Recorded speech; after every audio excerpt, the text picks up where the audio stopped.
What's up, guys? Welcome to the Saturday show. Now, on Saturdays, I like to go back through the week, take a look at all the different stories, so if you missed any, you can get caught up right here, and then take a look at what you guys had to say about the different topics that we talked about throughout the week. It's a lot of fun to see what you guys were thinking at the time, and we'll see what we have there, because we have the PlayStation 1 Classic, and then people are talking about the N64 Classic, the Switch Online already getting hacked. There's a lot of stuff to go over, so we're going to have some fun.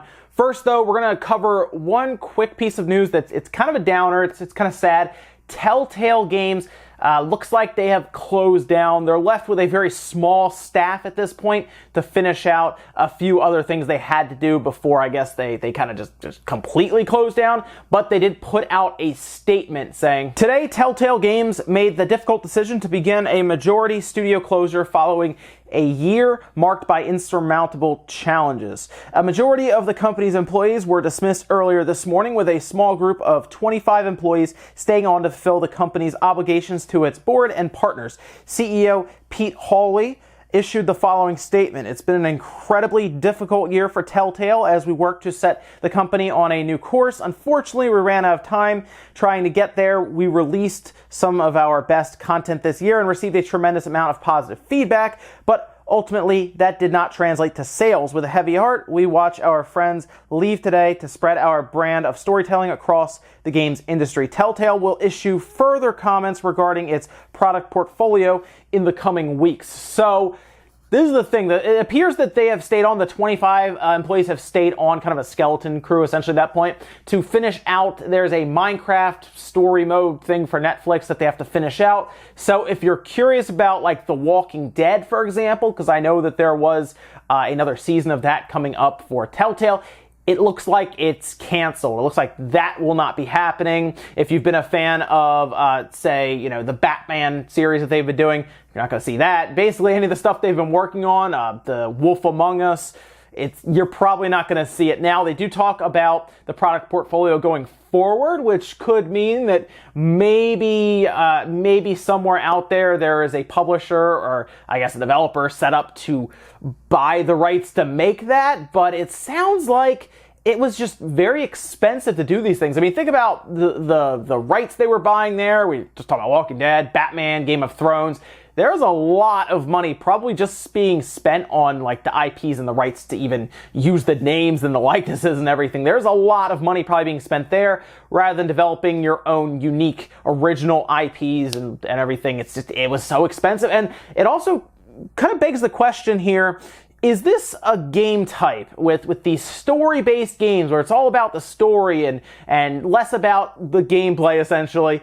Is this something where the age of Twitch and Let's Plays could have hurt their games? Is that a possibility? That's something I was asking around on Twitter, and there were a lot of people in that thread that talked about how, yeah, I kind of just watched, Batman Enemy Within, or I watched the Walking Dead series. I didn't really buy it, but I watched my favorite Let's Player play it on Twitch, so I didn't really feel a need to go out and spend the money. So let me know what you think about that. Let me know what you think about Telltale closing down. It's very sad. It looks like they were saying, I think like 250 employees were pretty much let go that morning. So it's kind of a shock, obviously. I mean, some of them probably saw it coming if this was building up, but it's a shame to see that. So I guess that's it for Telltale. We heard there were some issues kind of building up to this, like internally with money and everything. So I guess despite the games, for a lot of people saying being really good, I was never really into the Telltale games. I played the Batman one and thought it was all right, but I didn't really get too into like the Walking Dead one or Guardians of the Galaxy or anything like that. But people seem to like them. It's just, as they say at the cells, it didn't seem to translate into sales, which makes you wonder about the Let's Players. So let me know what you guys think about that down below. Getting into the week of Newswave, starting with Monday, we talked about the confusion around the Nintendo Switch cloud saves that currently exist. At this time, Nintendo has not communicated if there is a grace period and how long that time is from when your subscription expires to when they erase your cloud saves. This has left users unsure how safe their cloud saves actually are going forward. Toluca says, "Forget cloud save, where's the local save backup? Currently only jailbreaking your console grants this feature. Nintendo is so backwards yet again." Yeah, this is the weird thing about this whole situation. It's obviously possible to do it, considering well, hackers are already doing it. They've already backed up their saves, for months now. And people are just asking Nintendo for a way to do it. Here, it's almost like you're rewarded for hacking your Switch at this point, considering it's very hard for them to detect anyway, since it takes place before the system even boots. And you can pretty much revert right back after you back up your saves. So, yeah, I get it. There's a lot of people who are like, well, I'll just hack my Switch real quick, back up my stuff, and then I'm off and running anyway. So, yeah, that's kind of an issue. The communication with the cloud saves has been a problem as well, since we really don't know. Someone's got to test this. Whoever signed up for the 7-day free trial, cancel your card or take it off of there after the 7 days and see what happens with your cloud saves. I'm very curious what actually happens. Does it stick around for a week or 2 weeks or what? I just want to know what that grace period is. Everyone does. We know with Sony it's 6 months. We know with Microsoft it's forever. But I want to know what Nintendo's is. This is something that should just be communicated. It should be in their terms of service. It should just be right out in the open for people to know. So we'll see if they ever tell us. And that local backup, yeah, we need that. And I hope people don't forget about that we still don't have a way to back up saves without paying for the online service. Tuesday saw the final day before Nintendo Online launched, forcing players to pay for online for games like Splatoon 2 and Mario Kart, and we took a look at Bandai, who had to scramble a bit and assure Switch owners that Tales of Vesperia was using a 16GB cart and would not require additional download to play. Magus says, no Switch game should require an additional download to the cartridge. If the price of the cartridge cuts into their margins too much, there's nothing stopping them from passing the cost on to consumer. It's not like Nintendo didn't do exactly the same by hampering the Switch with such a small amount of internal storage. One way or another, the consumer pays either for a microSD card, which gets filled up quickly by download data, or by paying extra for the premium game carts they can play on the go. Far better to have all the data on a more expensive cartridge than juggle a bunch of different microSD cards trying to find the one you install the second half of the game to. So this is an ongoing issue. When we first heard about it, it was really annoying, and we've kind of had to live with it for a little while. Like, if you buy NBA 2K19, you're going to be downloading a lot, like 20 gigabytes or something insane. You're downloading a lot of space because they're going to use an 8GB cart at the most and make you download a ton of space. That game's like 31 gigabytes or something, and it's on an 8GB cart. So yeah, you're going to spend quite a bit of time, and at that point you're probably sitting there thinking, well, I should just download the thing. What am I doing anyway? You're downloading it. So that is an issue, and Nintendo has to get these cart sizes within reason for these companies to use. I do give Bandai some credit here because they are using a 16GB cart when, they probably could have cheaped out using 8GB and made us download it, but that would be weird for a game that's pretty much offline completely. There's really no online functionality to it. There is some multiplayer where you can play with other people, but it's not an online game like a live service game or anything, so why, So we'll see. I have some hope because SD cards continue to fall in price. Apparently flash memories continue to fall in price, so maybe by the end of next year, we hear about the 32GB carts becoming within reason, and then you see pretty much all Switch games. There's no game really bigger than a 32GB at this point, right? That would eclipse that. Currently, I know Dragon Quest Heroes 1 and 2 had to go on a 32GB cartridge, so they did that, and I'm honestly curious what that would look like. Maybe I'll try to get one of those cartridges and open it up to see. But yeah, it's going to be interesting, and if we ever get to that point where a 64GB cart becomes within reason, then you've pretty much passed up Blu-rays completely anyway, so it doesn't really matter at that point. You won't see any downloads, but until then, all these ones we're downloading, they have a time limit on them, right? What happens when they shut those servers off?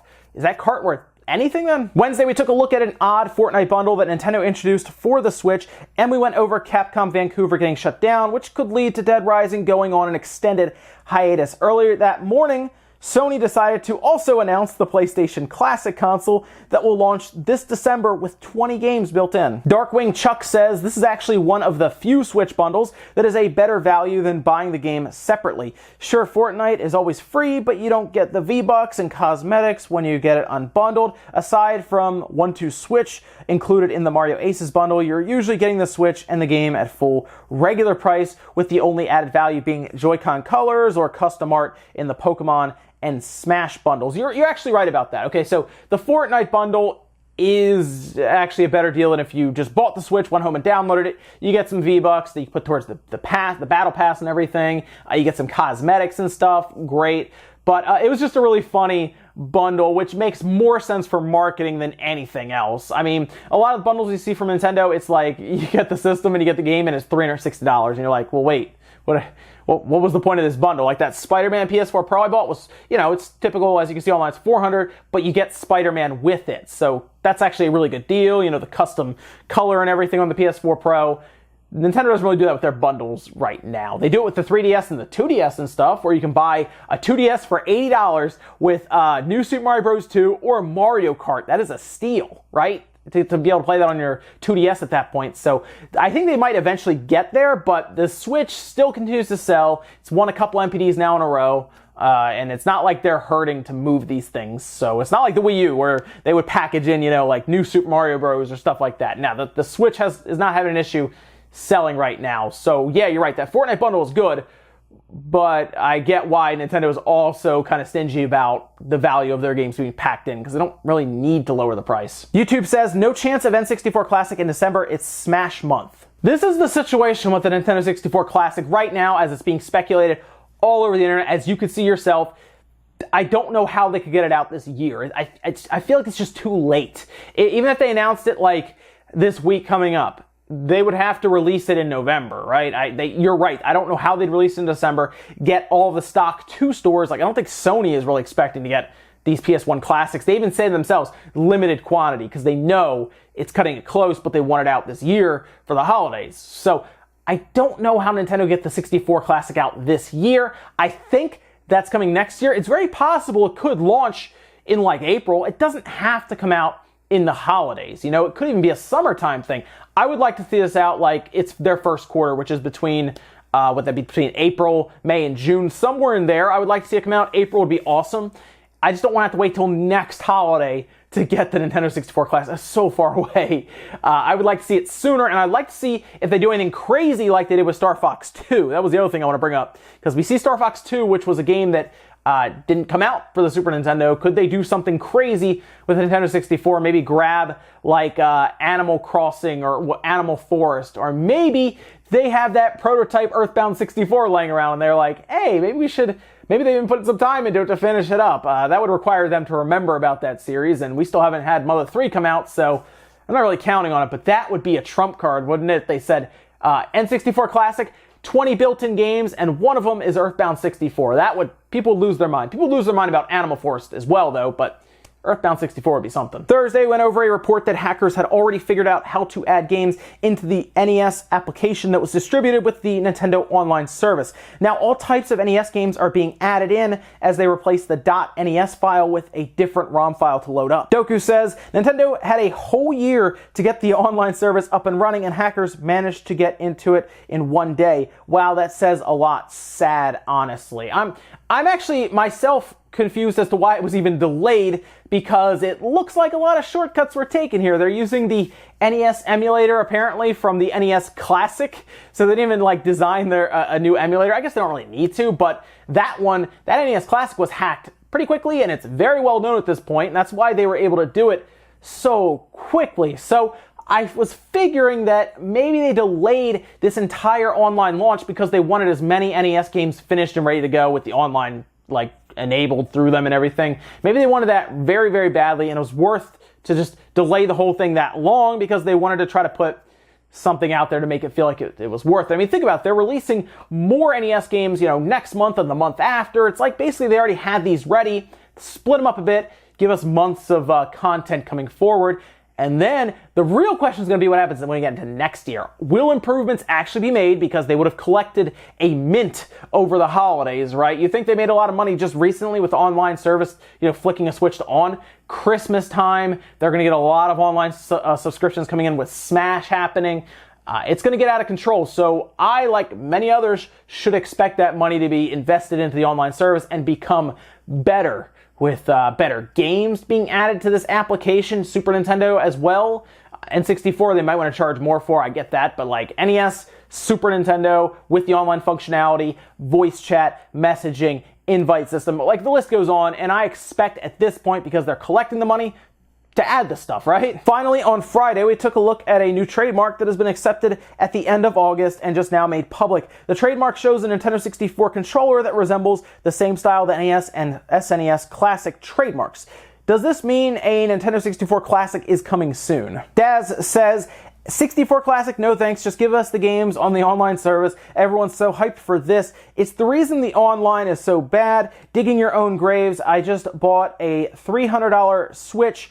Why would I be hyped for a new classic console that would run the same games? Honestly, the answer to why people would be excited for this or the PS1 or anything, it's nostalgia. I mean, people want to go out and buy another system that resembles the system that they played when they were kids, because now they can go out and buy it themselves if they're a bit older and they remember it from their early to late teen years or something, you know, somewhere in there. Basically, the days you remember through, you know, rose-tinted glasses, simpler times, you know, things like that. That's why these are going to sell, not because they're a good value, although I guess you can technically argue that with some of the games on, like, the Super Nintendo Classic, where, like, Earthbound is, you know, hundreds of dollars and stuff like that. So I get that. Some of those games are kind of expensive, but like the PS1 Classic's going to come out, and I feel like from what I'm seeing, none of the games on there so far anyway are expensive games. You know, like if they took Digimon 1, that's kind of a pricey game. It's like a $40 to $50 game in some cases if it's complete. They put that on there, then I'm like, okay, we're getting somewhere now. You know, maybe they get out to get Xenogears on there. But the N64 does have some expensive games, but I don't know if Nintendo is willing to go out and do that. But I would like to see them on the Switch. That'd be great, right? To have these games portably on the Switch would be a very interesting idea, just in general, to have them. But they obviously want to sell this classic system. But that doesn't necessarily mean these games won't go to the Switch, as there's an NES Classic, but there's now 20 NES games on the Switch, with more to come. So, we'll see. I would like to see NES, Super Nintendo, Nintendo 64, GameCube, I mean, all of this stuff just in one application like Netflix. And I would personally pay $10 a month for that, like I do for Game Pass. So, come on, Nintendo. And guys, that's going to do it for the Saturday show today. Thank you so much for tuning in. Make sure you guys give the video a like if you liked it, dislike it. If not, leave comments down below about everything we talked about, whether it's the Nintendo Online service getting hacked already to put NES games on it that they want. They can just put them all on there. What about the PS1 Classic, the possibility of a Nintendo 64 Classic? And of course, guys, make sure you tune in tonight, 9 p.m. Eastern Time, as we do Spawncast and have a lot of fun. I'll see you guys then.